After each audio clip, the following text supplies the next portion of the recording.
নমস্কার, আপনারা দেখছেন হাই নিউজ। আমি শ্রীপর্ণা রয়েছে আপনাদের সঙ্গে। ভাটপাড়ায় তৃণমূল নেতা অশোক সাউ খুনের মূল অভিযুক্ত সুজল প্রসাদ গ্রেফতার। ঘটনার 5 দিন পর গ্রেফতার মূল অভিযুক্ত। তদন্তে জানা গিয়েছে দাদার খুনের বদলা নিতেই তৃণমূল নেতা অশোক সাউকে খুন করেছে সুজল। সুজলের সঙ্গে এই ঘটনার সঙ্গে জড়িত আরও একজনকে গ্রেফতার করা হয়েছে। বিহার থেকে সুজল প্রসাদ এবং সানি নামের 2 অভিযুক্ত পাকড়াও। গ্রেফতার করল ব্যারাকপুর কমিশনারেটের পুলিশ। তৃণমূল নেতা অশোক সাউ খুনে ধৃতের সংখ্যা বেড়ে 4। জড়িত আরও 4-5 জন পলাতক, তাদের খোঁজে তল্লাশি চলছে।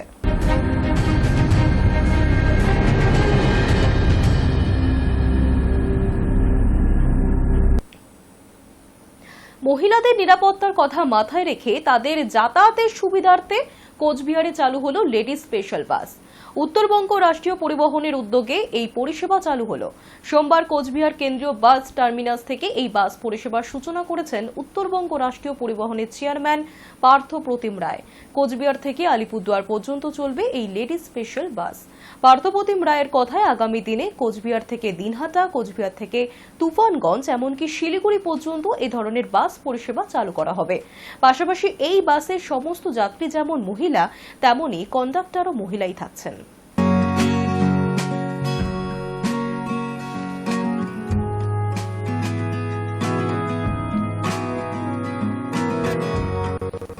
আমরা উত্তরবঙ্গ রাষ্ট্রীয় পরিবহন নিগম গত সেপ্টেম্বর মাসে বোর্ড মিটিংয়ে লেডিস স্পেশাল চালু করার সিদ্ধান্ত গ্রহণ করেছে। আজকে খুব সফলভাবে সকাল 10টায় কোচবিহার আলিপুরদুয়ার রুটে লেডিস স্পেশাল বাস চলতে শুরু করল। কোচবিহার সেন্ট্রাল বাস টার্মিনাস থেকে আলিপুরদুয়ারের উদ্দেশ্যে বেশ কিছু মহিলা যাত্রী আজকে প্রথম দিনে এই পরিষেবায় তারা যাত্রী হিসেবে উঠেছেন এবং লেডিস কন্ডাক্টর গোটা বিষয়টা পরিচালনা করছেন। তো স্বাভাবিকভাবে আমরা অত্যন্ত খুশি যে আমরা এই লেডিস স্পেশাল বাস পরিষেবা চালু করতে পারলাম এবং আগামী দিনে আমরা ধাপে ধাপে কোচবিহার দিনহাটা রুট এবং আলিপুরদুয়ার জলপাইগুড়ি শিলিগুড়ি রুটে আমরা এই পরিষেবা চালু করব। অ্যাক্রোপলিস মলে আবারও অগ্নিকাণ্ডের ঘটনা, তবে কিছুক্ষণের চেষ্টাতেই আগুন নিয়ন্ত্রণে। কসবার অ্যাক্রোপলিস মলে আবারও অগ্নিকাণ্ডের ঘটনা। মলের ফুড কোর্টের একটি দোকানে আগুন লাগার ঘটনা ঘটে। সেই দোকানের রান্নার জায়গা থেকে আগুন ছড়ায়, তবে কিছুক্ষণের চেষ্টাতেই আগুন নিয়ন্ত্রণে আসে। তবে আবারও অ্যাক্রোপলিস মলে অগ্নিকাণ্ডের ঘটনায় আতঙ্ক ছড়ায় মলে উপস্থিত সকলের মধ্যেই। জানা গিয়েছে সোমবার সকাল 11টা নাগাদ ফুড কোর্টের একটি খাবারের দোকানের রান্নার জায়গায় আচমকাই আগুন লেগে যায়। তবে আগুন ছড়ানোর আগেই পদক্ষেপ শুরু করেন দোকানে উপস্থিত কর্মীরা। মলের অন্যান্য কর্মীরাও আসেন ঘটনাস্থলে। বেশ কিছুক্ষণের চেষ্টায় মলের অগ্নি নির্বাপক ব্যবস্থার মাধ্যমেই আগুন নিয়ন্ত্রণে আনা হয়।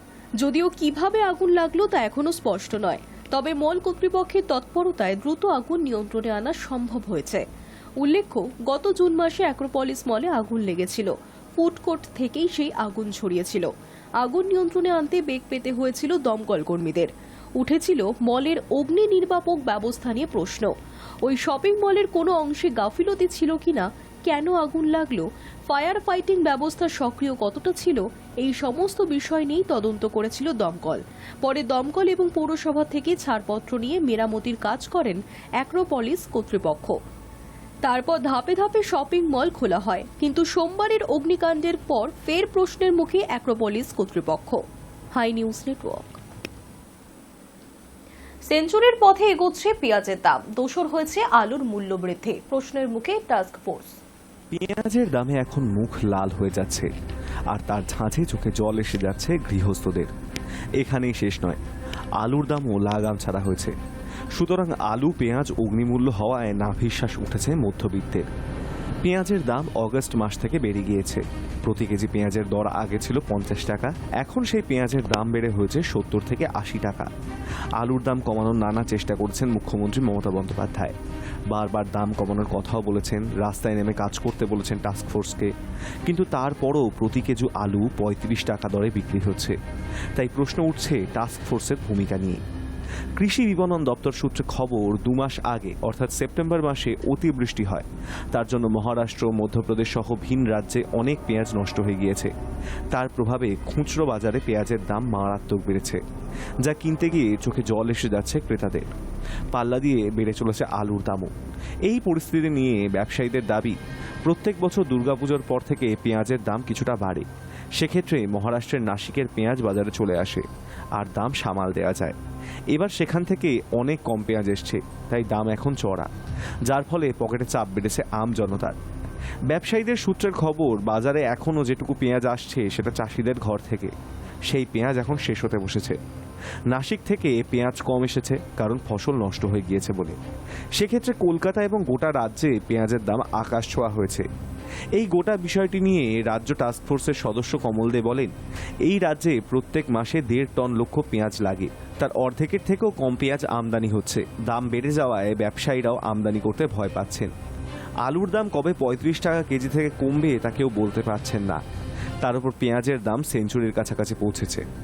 হিমঘরে থাকা আলু এই মাসের শেষে সব বের করে নিতে হবে, এমনই নির্দেশ দেওয়া হয়েছে। এখন হিমঘরের জ্যোতি আলু প্রতি কেজি গড়ে 26 টাকা দরে বিক্রি হচ্ছে, কিন্তু খুচরো বাজারে এসেই সেই দাম বেড়ে দাঁড়াচ্ছে 35 টাকা, যা মানুষজনকে চাপে ফেলে দিচ্ছে। এই বিষয়ে রাজ্যের কৃষি উপদেষ্টা তথা পঞ্চায়েত মন্ত্রী প্রদীপ মজুমদার বলেন, বাংলায় পেঁয়াজ চাষ বাড়ানোর সঙ্গে সংরক্ষণের উপরও জোর দেওয়া হচ্ছে, যার সুফল আগামী মৌসুম থেকে মিলবে। প্রগতিশীল আলু ব্যবসায়ী সমিতির সম্পাদক লালু মুখোপাধ্যায়ের বক্তব্য, পাইকারি বাজারের চেয়ে খুচরো বাজারের দাম 5 টাকা বেশি হয় না, কিন্তু এখন কেন হচ্ছে সেটা আমরাও বুঝতে পারছি না। High news Network. পাল্লা দিয়ে দূষণ বাড়ছে দিল্লিতে। সব মিলিয়ে দূষণের জেরে বেহাল দশা দিল্লির আমজনতার। দূষণ রুখতে 8 দফা বিধিনিষেধ জারি করেছে দিল্লির প্রশাসন। তারপরও অবশ্য দূষণ লাগাম পরানো যাচ্ছে না। ভারত পতনের সঙ্গে পাল্লা দিয়ে দূষণ বাড়ছে দিল্লিতে। সব মিলিয়ে দূষণের জেরে বেহাল দশা দিল্লির আমজনতার। মরশুমের সবচেয়ে বড় বায়ু দূষণের কবলে দিল্লি। সোমবার সকাল 9টায় সেখানে বায়ুর গুণগত মান রয়েছে 485। রবিবার সন্ধ্যায় এই মান ছিল 455। পরিসংখ্যান বলছে সোমবার এই মরশুমের দূষিততম দিনের সাক্ষী থাকছে দিল্লির বাসিন্দারা। দূষণ রুখতে 8 দফা বিধিনিষেধ জারি করেছে দিল্লি প্রশাসন। তারপরেও অবশ্য দূষণে লাগাম পরানো যাচ্ছে না। বিগত 1 সপ্তাহ ধরেই ভয়াবহ বায়ু দূষণের শিকার দিল্লির বাসিন্দারা। দিন দুপুরেও ঘন ধোঁয়াশায় ঢাকা থাকছে দেশের রাজধানী শহর, ফলে কমছে দৃশ্যমানতা। দেরিতে চলছে ট্রেন এবং বিমান। যাত্রীদের অতিরিক্ত সময় হাতে নিয়ে বিমানবন্দরে পৌঁছানোর পরামর্শ দিচ্ছে বিমান সংস্থাগুলি। পরিস্থিতি সামাল দিতে গ্রেডেড রেসপন্স অ্যাকশন প্ল্যান চালু করেছে দিল্লি সরকার।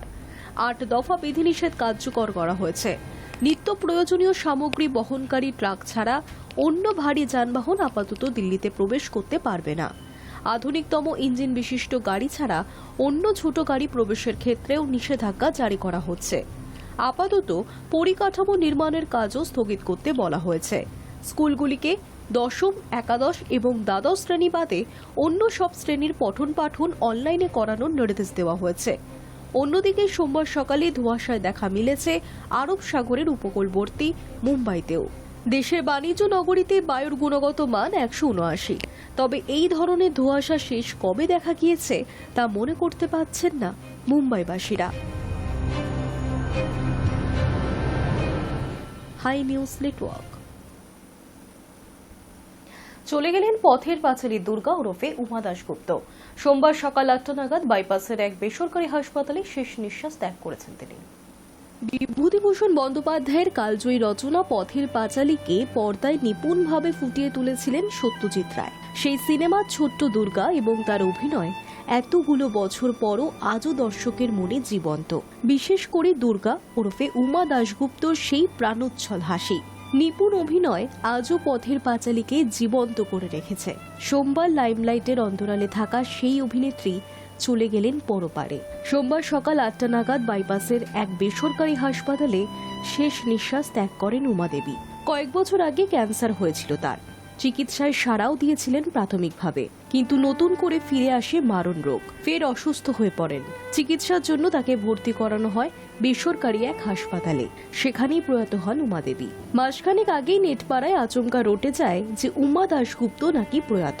সেই খবর ছড়াতেই সিনে দুনিয়ার অন্দরে শোরগোল শুরু হয়ে যায়। পরে জানা যায় অভিনেত্রী ভালো রয়েছেন, শান্তিনিকেতন থেকে ফিরেছেন কলকাতায়। সেটা ছিল মার্চ মাসের কথা। তবে 18ই নভেম্বর সোমবার অভিনেত্রীর শেষ নিঃশ্বাস ত্যাগ করার খবর এলো। উমা দেবী যে আবাসনে থাকতেন সেই একই আবাসনে থাকেন অভিনেতা তথা বিধায়ক চিরঞ্জিত চক্রবর্তী। তিনি এই ঘটনায় শিলমোহর দিয়েছেন। অভিনেত্রীর প্রয়াণের খবর নিশ্চিত করে শোক প্রকাশ করেছেন তিনি। শৈশব থেকেই থিয়েটার করতেন উমা দাশগুপ্ত। মাত্র একটি ছবিতে অভিনয়, তাতেই বিশ্বজোড়া খ্যাতি। 1955 সালে সত্যজিৎ রায়ের পথের পাঁচালীতে তিনি অপুর দিদি দুর্গা। কিশোরী বয়সে সেই চরিত্রকে পর্দায় জীবন্ত করেছিলেন উমা। জানা যায় তিনি যে স্কুলে পড়তেন সেখানকার প্রধান শিক্ষকের সঙ্গে সত্যজিৎ রায়ের পরিচয় ছিল, আর সেই শিক্ষকের সুবাদেই মানিকবাবু আবিষ্কার করেছিলেন পথের পাঁচালী দুর্গা উমা দাশগুপ্তকে। যদিও তার বাবা চাননি মেয়ে সিনে দুনিয়ায় আসুক, তবে শেষমেশ উমার পরিবারকে রাজি করিয়ে নিয়েছিলেন পরিচালক। সিনে পর্দার দুর্গার মৃত্যু শুধু অপুর মনে গভীর ক্ষত সৃষ্টি করেছিল তাই নয়, দুর্গার মৃত্যু কাঁদিয়েছিল আপামর দর্শককুলকেও। বাস্তবে সেই দুর্গাই চলে গেলেন পরপারে।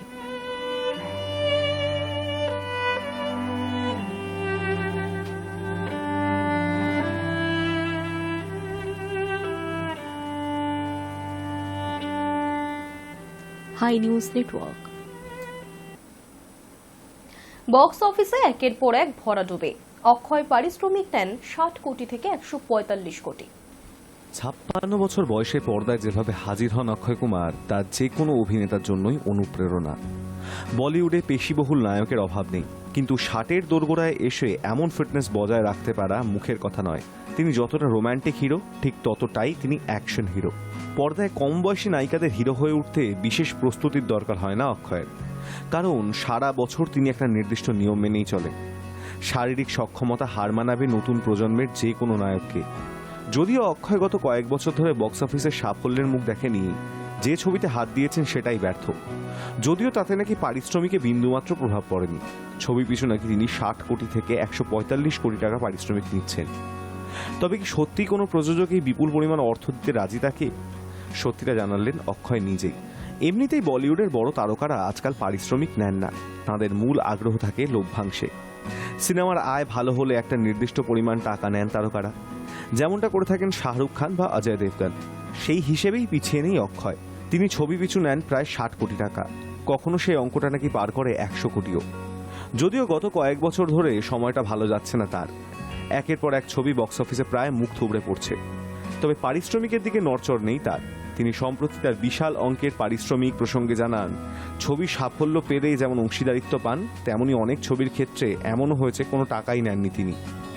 অক্ষয়ের কথায়, আজকাল আমি কোনো ছবির সঙ্গে চুক্তিবদ্ধ হলে কোনো টাকা নিই না, বরং অংশীদারিত্ব নিই। ছবি কাজ করলে টাকা পাই, না চললে কোনো টাকাই নিই না। সম্প্রতি বারে মিয়া ছোটে মিয়া ছবির প্রযোজক দেউলিয়া হয়ে গিয়েছিলেন নাকি তারকার টাকা মেটাতে গিয়ে। এদিকে ছবি বক্স অফিসে এক ফোঁটাও কোনো কামাল দেখাতে পারেনি। এবার কি সেটার ব্যাখ্যা দিলেন অভিনেতা? Hi news network. করণ অর্জুনে বাদ শাহরুখ সালমান, কাদের নিয়ে ছবিটি করবেন জানালেন রাকেশ। আগামী সপ্তাহে আরও একবার প্রেক্ষাগৃহে মুক্তি পাবে করণ অর্জুন। 1995 সালে মুক্তিপ্রাপ্ত ছবিটি বক্স অফিসে একাধিক নজির গড়ে। সেই সঙ্গে ছবিটি শাহরুখ খান এবং সালমান খানের ক্যারিয়ারের অন্যতম উল্লেখযোগ্য ছবি, কারণ এই ছবিতে তারা প্রথম একসঙ্গে অভিনয় করেন। প্রায় 3 দশক পর এই ছবির সিকুয়েল প্রসঙ্গে ইঙ্গিত দিলেন ছবির পরিচালক রাকেশ রোশন। সম্প্রতি একটি সাক্ষাৎকারে রাকেশকে প্রশ্ন করা হয়, এখন ছবিটি নতুন করে তৈরি করতে হলে করণ এবং অর্জুন চরিত্রে তিনি কাকে কাকে বেছে নেবেন। স্বাভাবিকভাবেই অনুরাগীরা এরকম একটি ছবিতে আরও একবার শাহরুখ এবং সালমানকেই দেখতে পছন্দ করবেন, কিন্তু রাকেশ সেই পথে হাঁটেননি। পরিচালক জানিয়েছেন তিনি 2 চরিত্রে ঋত্বিক রোশন এবং রণবীর কাপুরকে বেছে নেবেন। রাকেশ বলেন, আমি ছবিটা রিমেক বা সিকুয়েল তৈরি করতে চাই না, কিন্তু যদি করতেই হয় সেক্ষেত্রে আমি করণের চরিত্রে ঋত্বিক রোশন এবং অর্জুনের চরিত্রে রণবীর কাপুরকে বেছে নেব। সেই সময় এই ছবিতে কেন শাহরুখ খান এবং সালমান খানকে বেছে নিয়েছিলেন রাকেশ, সে কথাও স্পষ্ট করেছেন তিনি।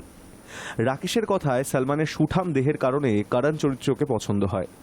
অন্যদিকে কিং আঙ্কেলের শাহরুখের সঙ্গে কাজ করেছিলাম এবং ফৌজিতেও ওকে আমার পছন্দ হয়েছিল। 3 দশক পর করণ অর্জুন যে আবার প্রেক্ষাগৃহে মুক্তি পাচ্ছে সে কথা জানিয়ে সমাজ মাধ্যমে একটি পোস্ট করেছেন ঋত্বিক। উল্লেখ্য, এই ছবিতে সহকারী পরিচালক হিসেবে কাজ করেছিলেন তিনি। High news Network. ধীরে ধীরে বাড়ছে ঠান্ডা। সপ্তাহের প্রথম দিনেই তাপমাত্রা নেমে এলো 18 ডিগ্রিতে। আরও কমল কলকাতার তাপমাত্রা। রবিবার পর্যন্ত শহরের সর্বনিম্ন তাপমাত্রা ছিল 19 ডিগ্রি। সোমবার তা 18তে নেমে গেল। পারদ পতন শুরু হয়েছে গত সপ্তাহ থেকেই। এবার সপ্তাহের প্রথম দিনেই তাপমাত্রা নেমে হলো 18 ডিগ্রি। হাওয়া অফিস জানিয়েছে আগামী 5 দিন কলকাতা সহ দক্ষিণবঙ্গের জেলাগুলিতে সর্বনিম্ন তাপমাত্রা নতুন করে আর কমবে না। আগামী কয়েকদিন উত্তরবঙ্গ এবং দক্ষিণবঙ্গ মিলিয়ে 7 জেলা কুয়াশায় ঢাকবে। সে বিষয়ে সতর্কতা জারি করেছে আলিপুর আবহাওয়া দফতর। শীতের প্রথম স্পেলেই শান্তিনিকেতন এবং পুরুলিয়ায় 13 ডিগ্রির ঘরে পারদ নেমেছে। রাজ্য জুড়ে শীতের আমেজ জমজমাট। আবহাওয়া দপ্তরের পূর্বাভাস সকালের দিকে আপাতত রোজই হালকা কুয়াশা বা ধোঁয়াশা থাকবে। বেলা বাড়লে আস্তে আস্তে পরিষ্কার হবে আকাশ। অন্যদিকে উত্তরবঙ্গের 3 জেলায় দেখা যাবে ঘন কুয়াশার দাপট। মালদা এবং উত্তর ও দক্ষিণ দিনাজপুরে কুয়াশার কারণে দৃশ্যমানতা কমতে পারে। শৈল শহরে পর্যটকের আনাগোনা বাড়ছে। সেই সঙ্গে ভালো রকম জানান দিচ্ছে শীতও। গত সপ্তাহ থেকে 10 ডিগ্রির নিচে পার্বত্য দার্জিলিংয়ের তাপমাত্রা। আবহাওয়া দপ্তরের পূর্বাভাস, শীতের প্রবল কামড়ের জন্য অপেক্ষা করতে হবে আরও কয়েকটা দিন। ডিসেম্বরের মাঝামাঝি শীতে কাবু হবে কলকাতা। High news Network. News Today এখনকার মতো এই পর্যন্তই। দেখতে থাকুন হাই নিউজ, নির্ভীক নিরপেক্ষ।